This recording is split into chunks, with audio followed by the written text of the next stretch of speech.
زہر رضی اللہ تعالیٰ عنہ جب رخصتی ہوئی تو آپ رضی اللہ تعالیٰ عنہ حضرت سیدنا علی مرتضیٰ کرم اللہ وجہ کریم کے گھر تشریف لے گئے. تو حضرت سیدنا علی رضی اللہ تعالیٰ عنہ آپ رضی اللہ تعالیٰ عنہ سے محبت بھری گفتگو کرنے لگے. یہاں تک کہ جب رات کا اندھیرا چھا گیا تو آپ رضی اللہ تعالیٰ عنہ رونے لگے. حضرت سیدنا علی مرتضیٰ کرم اللہ وجہ کریم نے پوچھا اے تمام عورتوں کے سردار کیا آپ خوش نہیں ہیں کہ میں آپ کا شوہر ہوں اور آپ میری بیوی ہیں؟ کہنے لگی میں کیوں کر راضی نہ ہوں, آپ تو میری رضا بلکہ اس سے بھی بڑھ کر میں تو اپنی اس حالت و معاملے کے متعلق سوچ رہی ہوں کہ جب میری عمر پوری ہو جائے گی اور مجھے قبر میں داخل کر دیا جائے گا, آج میرا عزت و فخر کے بستر میں داخل ہونا کل قبر میں داخل ہونے کی مانند ہے. آج رات ہم اپنے رب عزوجل کی بارگاہ میں کھڑے ہو کر عبادت کریں گے کہ وہی عبادت کا زیادہ حق رکھتا ہے. اس کے بعد وہ دونوں عبادت کی جگہ کھڑے ہو کر رب قدیر عزوجل کی عبادت کرنے لگے. اللہ اکبر. یہ پہلی رات, شادی کی پہلی رات, کتنی اللہ والی اور کس انداز میں. بعض روایتوں میں آتا ہے کہ ایک دن, دو دن, تین دن, تینوں دن رات میں عبادت دونوں کرتے رہے ہیں. جب حضور علیہ السلام تک بات پہنچی تو وہاں سے کسی صحابی رضی اللہ عنہ سے پیغام بھیجا گیا کہ اب آرام بھی کر لیا جائے. اللہ اکبر. یہ اللہ والوں کی باتیں ہوتی ہیں اور جو سیدہ کا صدقہ چاہتے ہیں وہ میری بات سمجھیں گے کہ اگر ان کا صدقہ لینا ہے, ان سے برکت لینی ہے تو انشاءاللہ پھر اس میں برکتیں ہی برکتیں ہیں. اور اگر ہم اپنی بات چلائیں گے اور اپنے کا معاملات کریں گے اور ان کی سیرت پہ اگر میں اور آپ عمل نہیں کریں گے تو ہماری زندگی اچھی نہیں بن سکتی. یہ بات ضرور یاد رکھیے گا کہ اپنے نہیں چلانے اور یہ اللہ کی جو سیرت ہم سنتے ہیں تو مطلب یہ ہوتا ہے کچھ تو اپنے اوپر نافذ کریں, کوئی بات تو ہم سمجھیں. سیدنا امام حسن رضی اللہ تعالیٰ فرماتے ہیں میں نے بعض مرتبہ اپنی والدہ ماجدہ حضرت سیدنا فاطمہ الزہرا رضی اللہ تعالیٰ عنہ کو شام سے صبح تک و ریاضت اور اللہ تعالیٰ کے آگے گریہ زاری اور نہایت عاجزی سے التجائے دعائیں کرتے دیکھا, مگر میں نے کبھی یہ نہیں کی ہوں. اللہ اکبر.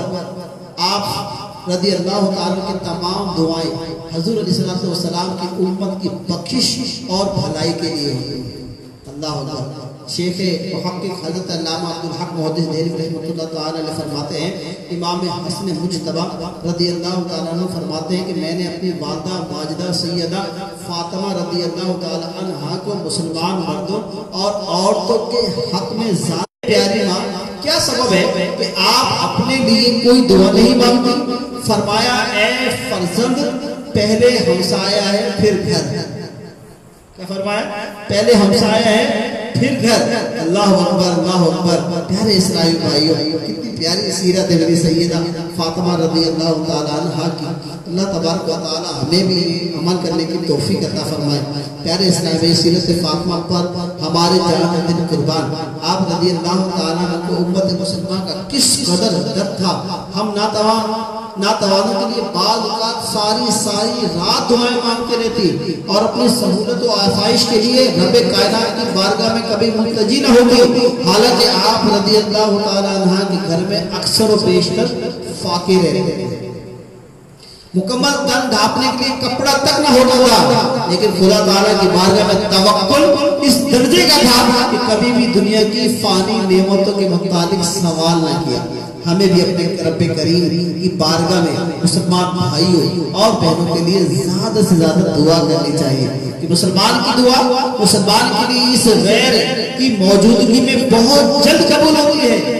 اس دعا کی قبولیت کے سلسلے میں کسی کے حق میں دوسروں کا دعا کرنا خود اس کے اپنے حق میں دعا کرنے سے بہتر ہے. بڑی پیاری بات ہے. چنانچہ منقول ہے کہ سیدنا موسیٰ علیہ السلام کا خطاب ہوا اے موسیٰ مجھے اس منہ کے ساتھ دعا مانگ جس سے تو نے گناہ نہ کیا. بات سمجھیے گا, بڑی پیاری بات ہے ہمارے لیے سیکھنے سمجھنے کے لیے. اے موسیٰ اس منہ کے ساتھ دعا مانگ جس سے تو نے گناہ نہ کیا. عرض کی الہی وہ منہ کہاں سے لاؤں؟ اللہ اکبر. یہ انبیاء کرام علیہ السلام تواضع، ورنہ وہ یقیناً ہر گناہ سے معصوم ہوتے ہیں. اللہ اکبر. فرمایا اوروں سے دعا کراؤ ان کے منہ سے تو نے گناہ نہیں کیا. اوروں سے دعا کراؤ ان کے منہ سے تو نے گناہ نہیں کیا. میٹھے اسلامی بھائیو، ہمیں اپنے لیے، اپنے دوستوں کے لیے، اپنے رشتہ دار کے لیے، پڑوس کے لیے دعائیں کرنی چاہیے اور دوسروں کو دعا کے لیے کہنا چاہیے، کہلوانا چاہیے. انشاءاللہ اس کے بہت فائدے ہیں. اور یہ مہینہ تو ویسے ہی دعا والا ہے، دعا کی قبولیت والا ہے. آپ کو جو بھی چاہیے اور جتنا چاہیے مانگو، کیونکہ اس مبارک مہینے میں تو رحمتوں کی چھما چھم بارش ہے. نوافل کا ثواب فرض کے برابر اور فرض 70 گنا. اللہ اکبر. اور پھر خوش نصیبی تو یہ ہے کہ سحری اور افطاری میں لاکھوں لاکھ وہ گناہگار جن پہ جہنم واجب ہو چکا ہے ان کو اللہ تبارک و تعالیٰ آزاد فرما رہا ہے.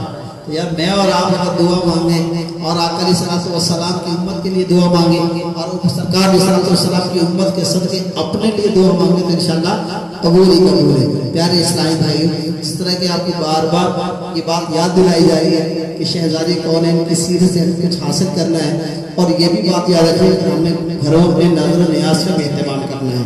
ہمارے بچوں کو پتہ ہونا چاہیے کہ کس صحابی کی کب ولادت ہے، کس صحابی کا عرس کب ہے. انشاءاللہ یہ چیزیں ہم اپنے گھروں میں رائج کریں گے نا تو یہ بچے جب بڑے ہو جائیں گے دیکھتے ہوئے آئیں گے ہمارے گھر میں تو جی نیازیں ہوتی ہیں. تو انشاءاللہ ابھی ہم پھر اپنے بہت پیارے نقیبی محفل محمد ذیشان قادری سے سنتے ہیں کہ یہ پھر ہم کو سیدہ کی بارگاہ میں لے کے جا رہے ہیں. اور اللہ تبارک و تعالیٰ میں تصور میں سیدہ کی بارگاہ میں جانے کی توفیق عطا فرمائے، ان کے فیض برکت لوٹنے کی توفیق عطا فرمائے.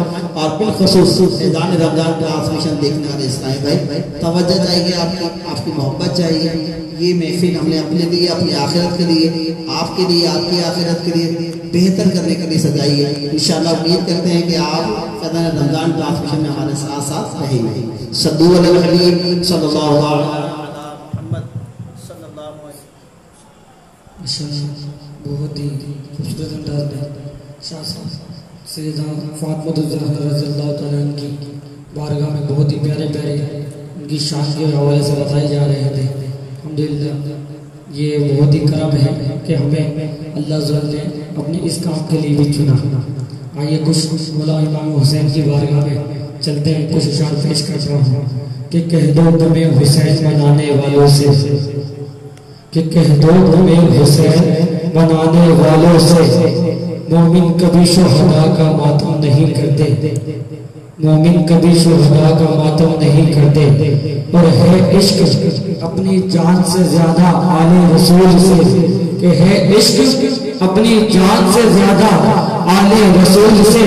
یوں سرے عام ہم ان کا تماشا نہیں کرتے، اور روئیں وہ جو منکر ہیں شہادت حسین کے، روئیں وہ جو منکر ہیں شہادت حسین کے.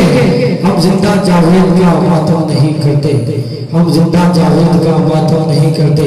اور حسین سے اگر وفا کرو گے، حسین سے اگر وفا کرو گے، قبر کی مٹی حیا کرے گی. محشر میں سر اٹھا کے چلنا، محشر میں سر اٹھا کے چلنا. ارے سیدہ فاطمہ تو زہرا دعا کریں گی. اور کچھ ایسا معتبر ہے حوالہ حسین کا، کچھ ایسا معتبر ہے حوالہ حسین کا کہ بخشا گیا ہے چاہنے والا حسین کا. اور مومن کبھی دغا نہیں کرتا، منکر کبھی حیا نہیں کرتا. ارے جس دل میں غازی عباس نہ ہو وہ بندہ کبھی وفا نہیں کرتا. کہ کچھ ایسا معتبر ہے حوالہ حسین کا کہ بخشا گیا ہے چاہنے والا حسین کا. اور شہید مر نہیں سکتا حسین زندہ ہے، شہید مر نہیں سکتا حسین زندہ ہے. نبی کی آل کا دولہ حسین زندہ ہے.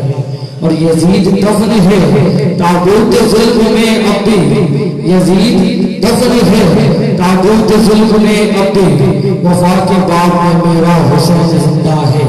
اور کہاں سے لائے گی دنیا حسین کے جیسا، کہاں سے لائے گی دنیا حسین کے جیسا فقط حسین ملے گا حسین کے جیسا فقط حسین ملے گا حسین کے جیسا اور سنا کے نیزے پہ قرآن علی کے بیٹے نے کہ سنا کے نیزے پہ قرآن علی کے بیٹے نے کہ بتا دیا ہے فنا کیا ہے بقا کیا ہے کہ شہید مر نہیں سکتا حسین زندہ ہے شہید مر نہیں سکتا حسین زندہ ہے نبی کی آل کا دولہ حسین زندہ ہے اور کربل دل کاری نے پنجابی شاعر نے بہت ہی پیارا شعر لکھا کہ کربل دل کاری نے چند نیزے تے دسیا ہے کربل دل کاری نے چند نیزے تے دسیا ہے انج رب نو منایا کر تینوں ہو لگ جاؤ گے کہ کربل کے کاری نے نیزے کے اوپر چڑھ کر اس طرح بتایا ہے